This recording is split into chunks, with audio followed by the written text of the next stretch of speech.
তাহলে আমাদের 1 থেকে 30টা যে মৌলের আমরা ইলেকট্রন বিন্যাস করব তার মধ্যে প্রথমটা আছে হাইড্রোজেন, যার পারমাণবিক সংখ্যা হচ্ছে 1। ইলেকট্রন বিন্যাস করলে কি হয় যে 1s1, একটা ইলেকট্রনই আছে, সেজন্য s এর উপরে 1 দিলাম আমরা। হিলিয়াম He, হিলিয়াম, তাহলে H, হিলিয়াম কত 2, 2 কে যদি আমরা ইলেকট্রন বিন্যাস করি তাহলে কি হবে নি 2 শেষ, 1s স্কয়ার বা 1s2। লিথিয়াম Li, লিথিয়াম হচ্ছে 3, তাহলে 1s স্কয়ার। প্রথম ঘরে কয়টা গেল 2টা ইলেকট্রন গেল, ওর আরেকটা ইলেকট্রন লাগবে না, আরেকটা লাগবে না, 3টা হওয়া লাগবে না ওর, তাহলে প্রথম ঘরে তো 2টা গেল, পরের ঘর আছে কি 2s, 2s করে যাবে 1, কারণ আছেই তো একটা, সে একটাই যাবে। লিথিয়াম পরে কি আছে hydrogen, helium, lithium, beryllium, Be 4 আছে, তাহলে এটা ইলেকট্রন বিন্যাস করলে কি হবে আগের মতোই যথারীতি 2 স্কয়ার।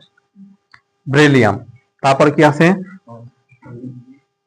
বোরন B 5 দেওয়া আছে, তাহলে 1s স্কয়ার 2s স্কয়ার, তাহলে s তো 2টার বেশি ইলেকট্রন নেয় না, হ্যাঁ এরপরে আসবে 2p, এর মাথা পর থাকবে হচ্ছে 1, কারণ কি 5টা হওয়া লাগবে তো, এই 2 2 4 আর এই 1 5। এরপর কার্বন C, কার্বন C হচ্ছে 6, ইলেকট্রন বিন্যাস করলে আমরা কি পাই 1s square 2s square 2p square. এরপরে আছে হচ্ছে 7, 7 এর জন্য কার নাইট্রোজেন, 7, তাহলে এটা ইলেকট্রন বিন্যাস করলে আমরা কি পাবো যে 1s square 2s square 2p3, এই তো গুড 2p3 পাইলাম। অক্সিজেনের জন্য করি আমরা, অক্সিজেন হচ্ছে 8, 1s square 2s square 2p, দেখো এই করে এখানে 8টা হওয়া লাগবে, তাহলে এখানে কিন্তু আমাদের 4টা হয়ে গেছে, তাহলে কয়টা লাগে 4টা লাগে, এই 4। দেখতে হবে এই p কিন্তু 6 এর বেশি নিতে পারে না, 6 এর কম নিতে পারবে, কোনো সমস্যা নেই। এরপর আছে কি fluorine F9, 1s square 2s square 2p5। এরপরে কি আছে নিয়ন Ne, নিয়ন, নিয়ন হচ্ছে 10, তাহলে 1s square 2s square 2p, এখানে হবে হচ্ছে আমাদের 6। নিয়নের পরে আছে সোডিয়াম Na হচ্ছে 11, তাহলে আমরা যদি ইলেকট্রন বিন্যাস করি 1s square 2s square 2p 6, দেখো 6 আর কিন্তু 2 নম্বর কক্ষপথে আর কোনো উপশক্তি স্তর নাই, তাহলে আমরা চলে যাবো কোথায় এখন 3 নম্বর উপশক্তি স্তরে চলে যাবো, তাহলে কি হবে 3s। ইলেকট্রন কয়টা বাকি, একটা বাকি, কেন এখানে 4 আছে আর এই 2 আর এই 2, তাহলে 10, আর একটা হলে কত হয় 11 হয়, সে বাকি একটা কোথায় যাবে s এ যাবে। এরপরে চলে আসা হচ্ছে ম্যাগনেসিয়াম Mg 12, যথারীতি আগের মতোই 1s square 2s square 2p 6 3s 2। এরপর আসো অ্যালুমিনিয়াম Al, অ্যালুমিনিয়াম হচ্ছে 13, 13 কে করলে কত হয় 1s square 2s square 2p, না ম্যাগনেসিয়াম পর সিলিকন না অ্যালুমিনিয়াম 6। দেখো 3s স্কয়ার আমাদের কিন্তু আর 3s স্কয়ার পর্যন্ত হয়ে গেছে, s তো আর 3টা নেয় না যে আমরা 3টা দিয়ে দেবো, তাহলে 3s এর পরে কি আছে 3p, তাহলে 3p তে কত হবে 1 হবে। ওকে, এখন আমরা 13টা করলাম, বাকি হচ্ছে যে কতটা আছে 13, তাহলে হচ্ছে কত 17, বাকি 17টা আমরা করবো, এগুলো তাহলে উঠাও একটু।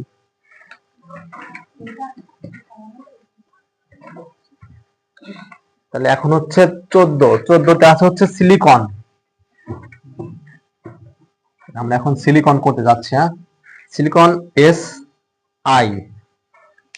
Si ফর সিলিকন 14, আমরা যদি এটার ইলেকট্রন বিন্যাস করি তাহলে কি পাবো? প্রথমে যথারীতি আগের মতোই যে 1s square 2s square 2p 6, তারপর আছে 3s স্কয়ার 3p। এখন আমরা একটু গণনা করি এখানে কতগুলো ইলেকট্রন হলো। 6 আর 4 10, 10 আর 2 12, 14টা হওয়া লাগবে তো। তাহলে বাকি থাকে দুইটা, সেই দুইটা কোথায় দেব? এই p এর মাথার পর দিলাম, হয়ে গেল। এরপর সিলিকনের পরে আসে হচ্ছে ফসফরাস, যেটা হচ্ছে 15। হবে কি আগের মতোই 1s square 2s square 2p 6 3s square 3p 3, কারণ 3 আর এই 2 5 আর এখানে আছে হচ্ছে 10, তাহলে হচ্ছে 15। ফসফরাসের পরে আছে হচ্ছে সালফার 16, হচ্ছে 1s square 2s square 2p6 3s square 3p, এখানে হবে হচ্ছে 4 কেন? কারণ এখানে তো এই 10 আর 6 হওয়া লাগবে, তাহলে 4 আর 2 6। এর পরেরটা কি আছে আসলে? ক্লোরিন। ক্লোরিন কত? 17, 1 square s square 2s square 2p 6 আর 3s স্কয়ার 3p 5 3p 5। এরপরে আসে হচ্ছে আর্গন। ক্লোরিনের পরে আসে হচ্ছে আর্গন। আর্গন কত? 18, তাহলে আর্গন হচ্ছে 18, তার নাম আর্গন। এই আর আমরা যদি আর্গনকে ইলেকট্রন বিন্যাস করতে চাই তাহলে আগের মতোই হুবহু করতে যাব, করতে শুরু করি। 1s square 2s square 2p 6 3s square 3p 6, তাহলে এখানে আর্গনেরটা হয়ে গেল। গণনা করবে দেখবে 18টা ইলেকট্রনই হয়েছে। এরপরে আসে হচ্ছে পটাশিয়াম। পটাশিয়াম সেটা হচ্ছে কে 19, আমরা করলে পাবো হচ্ছে 1s square 2s square 2p 6 3s square 3p 6 আছে। এরপরে কিন্তু 3d আসার কথা, কিন্তু 3d আসবে না কেন? কারণ 3d শক্তি 4s থেকে বেশি। যেহেতু শক্তি বেশি 4s থেকে 3d সেই জন্য 3s না এসে 4s আসবে। এই জায়গায় একটু ব্যতিক্রম। তাহলে বাকি একটা ইলেকট্রন কে নিবে? 4s। এটাই আমাদের পরীক্ষায় আসবে। হ্যাঁ, বলবে পটাশিয়ামের ইলেকট্রন বিন্যাস করো, অথবা খ নম্বরে বলতে পারে যে দেখাও যে পটাশিয়ামের ইলেকট্রন বিন্যাস অন্যান্য পরমাণু ইলেকট্রন বিন্যাস থেকে ব্যতিক্রম। ব্যতিক্রম কেন? ওই যে বললাম যে সর্বশেষ ইলেকট্রন 3d তে না যায় 4s এ যায়। এটা আসতে পারে যে পটাশিয়ামের সর্বশেষ ইলেকট্রনটি 3s এ না গিয়ে 4s এ কেন যায়, ব্যাখ্যা করো।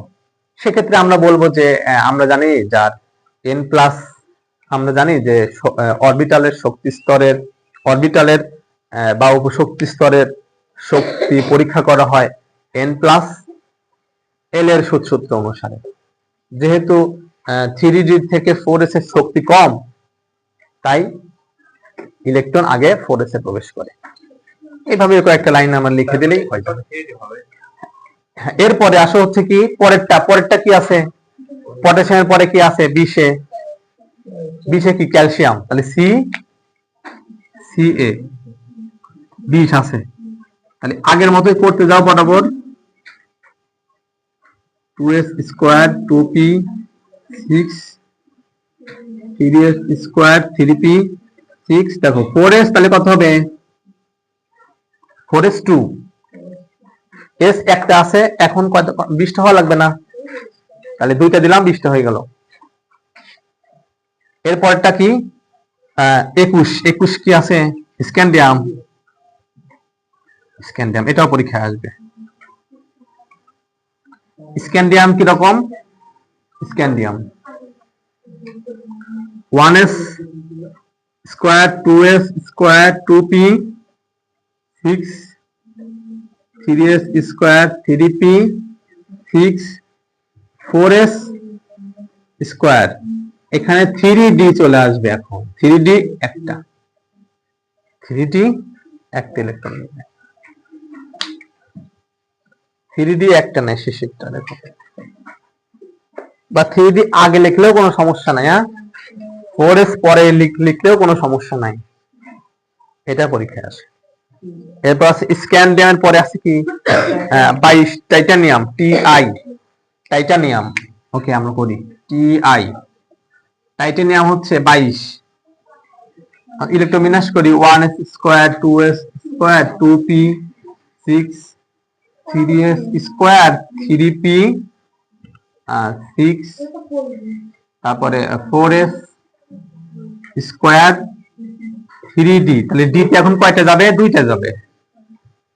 টাইটানিয়াম, টাইটানিয়ামের পরে আসা হচ্ছে 23। 23 আছে কি? 23 আছে হচ্ছে ভ্যানাডিয়াম, ভি ভি শুধু ভি, হ্যাঁ ভি ভ্যানাডিয়াম আছে হচ্ছে 23, ভ্যানাডিয়াম 23। এটা তোমরা করো, এটা আমি করব না, 23 তোমরা করো। ভ্যানাডিয়াম 23 এর পারমাণবিক সংখ্যা। ঠিক আছে, ভ্যানাডিয়াম তোমরা পারলে। আমরা হচ্ছে ক্রোমিয়াম করি। ক্রোমিয়াম কত? সিআর কত এখানে? 25 24 তাই না? 24। ওকে, 24 এর ক্ষেত্রে করো দেখি। 1s square 2s square 2p 6 3s square 3p 6। এরপর ইলেকট্রন যাওয়ার কথা কোথায়? 4s এ। তাহলে 4s এ কত হবে? 4s এখানে হচ্ছে 3, এখানে হবে 4। দেখো এখানে একটু ঘটনা আছে। 3d 5। দেখো তো মিলছে কিনা, দাঁড়াও একটু মিলছে কিনা আমি একটু খেয়াল করি।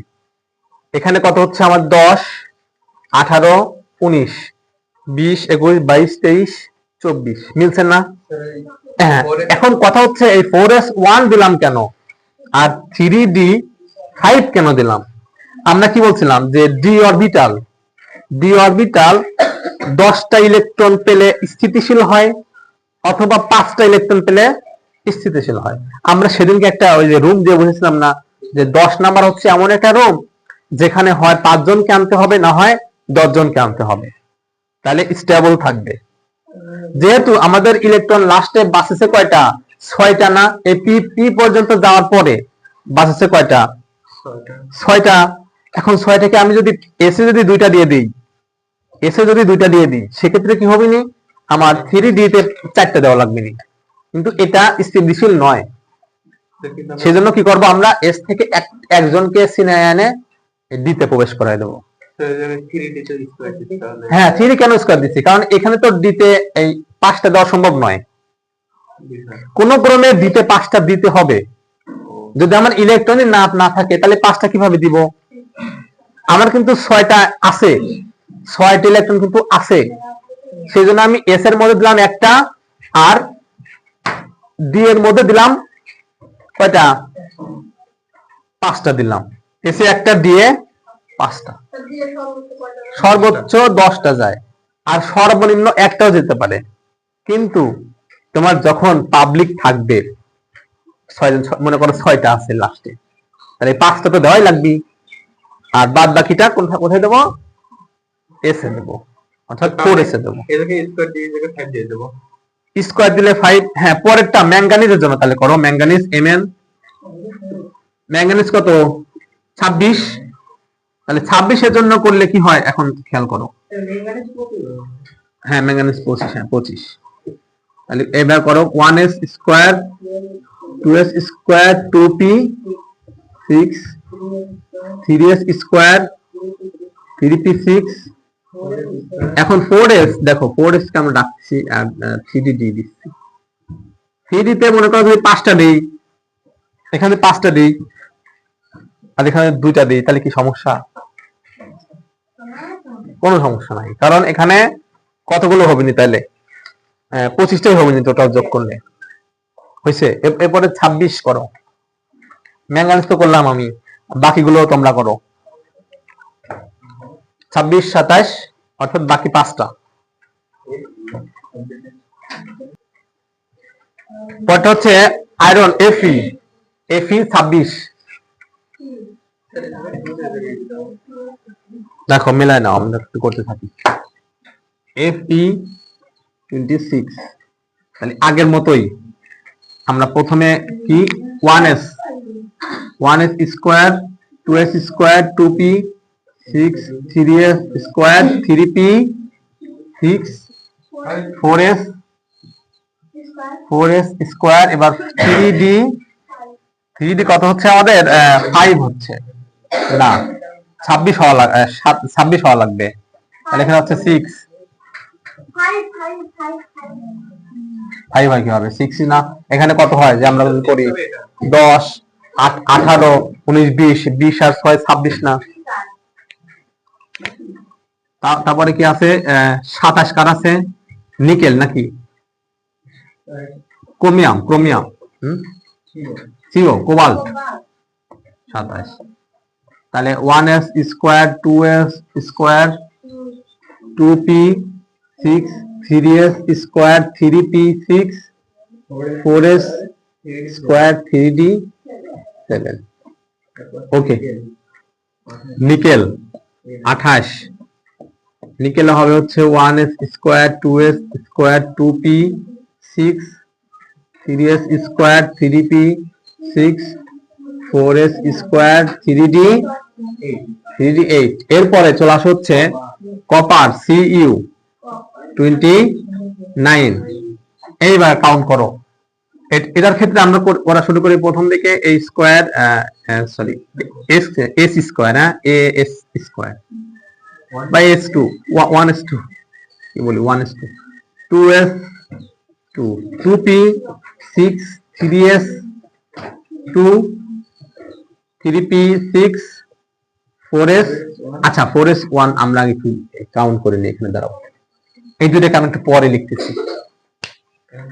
ইলেকট্রন কয়টা আছে এখানে 10 আর 8 এ 28টা আছে, আর লাগবে কয়টা আমাদের, না ভুল বললাম নাকি 10 আর এতে হচ্ছে 8 এ 18টা আছে, আমাদের হওয়া লাগবে কত 29টা, তাহলে 18টা আছে 29টা হওয়া লাগবে, তাহলে কয়টা বাঁচে 11টা না 11টা। আমি যদি এই ঘরে 2টা দিয়ে দিই আর থাকবে না করে 9টা না। এখন আমি তোমাকে কি বলছিলাম 10 এ যদি 10টা দেওয়া যায়, 10 এ কি ডি অরবিটালে যদি 10টা দেওয়া যায় তাহলে 10টা আগে দিয়ে দিতে হবে, আর তাহলে 4s এখানে একটা দেবো আর এখানে 10টা। এবার জিঙ্কের জন্য তো হয়ে গেল, কোনো সমস্যা নাই। শোনো এই ডি অরবিটালটা এখানে লিখলেও কোনো সমস্যা নাই, বুঝতে পারলে? আমি ডি যদি আগে দেই আর 4 যদি পরে দেই তাও আপাতত কোনো সমস্যা নাই, কারণ এখানে তো আমরা ইলেকট্রন দিচ্ছি। এরপর একটা জিঙ্ক দাও, জিঙ্ক তোমরা করো এখন। ওকে, তাহলে আমাদের এটা কাজ শেষ। আমরা আপাতত 30টা ইলেকট্রন বিন্যাস শিখলাম, বাকিগুলো খুব একটা দরকার হয় না, আর দরকার হইলেও আমরা এই একই রুলসে করব। ঠিক আছে, তাহলে আমাদের ইলেকট্রন বিন্যাসটা আপাতত শেষ করতেছি আমরা।